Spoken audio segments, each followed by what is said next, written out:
Here is a 3,000-word English script about the 2026 Nokia 235, written in a continuous narrative style with no headings or brackets.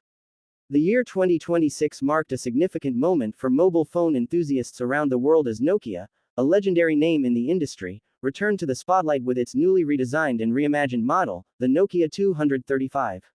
It was more than just a phone. It was a tribute to the era that once defined connectivity and simplicity, blended with the touch of modern elegance and performance. The Nokia 235 was born out of a desire to bring back the essence of reliability, durability, and comfort, all while offering subtle sophistication and enhanced features that today's users demand.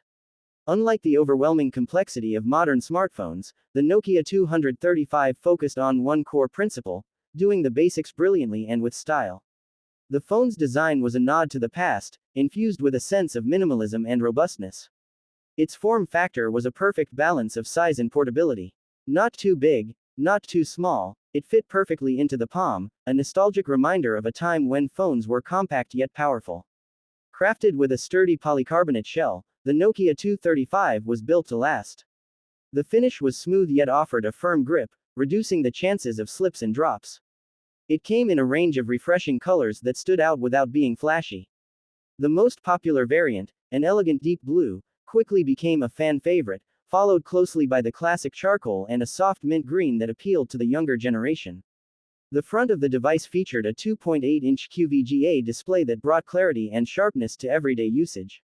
While not intended to compete with the OLED panels of modern smartphones, the screen on the Nokia 235 delivered bright colors and decent viewing angles, perfectly suited for reading messages, browsing the calendar, checking time, and exploring the menu.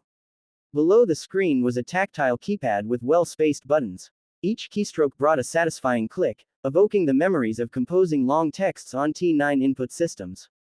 The keypad layout was familiar and intuitive, ensuring that anyone from a tech-savvy teenager to a retired grandparent could use it effortlessly. Under the hood, the Nokia 235 was powered by the efficient Unisoc T107 processor, which, while not designed for heavy gaming or multitasking, was more than sufficient for the tasks it was built to handle.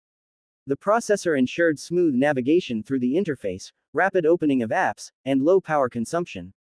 Paired with 64 megabytes of RAM and 128 megabytes of internal storage, the phone wasn't meant for data hoarders.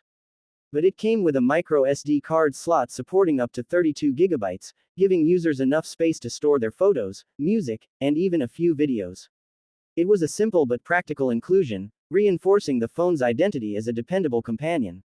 Speaking of photos, the Nokia 235 featured a 2-megapixel rear camera with LED flash. It wasn't going to compete with high-end smartphone cameras, but it did an admirable job of capturing moments when needed. Be it a quick picture of a shopping list, a smiling selfie with a friend, or the last rays of a sunset on the beach, the camera performed its role with a surprising level of clarity. The camera app was straightforward, with minimal options to toggle, staying true to the theme of simplicity and user-friendliness. One of the phone's strongest aspects was its battery life. In a world where people scramble for chargers throughout the day, the Nokia 235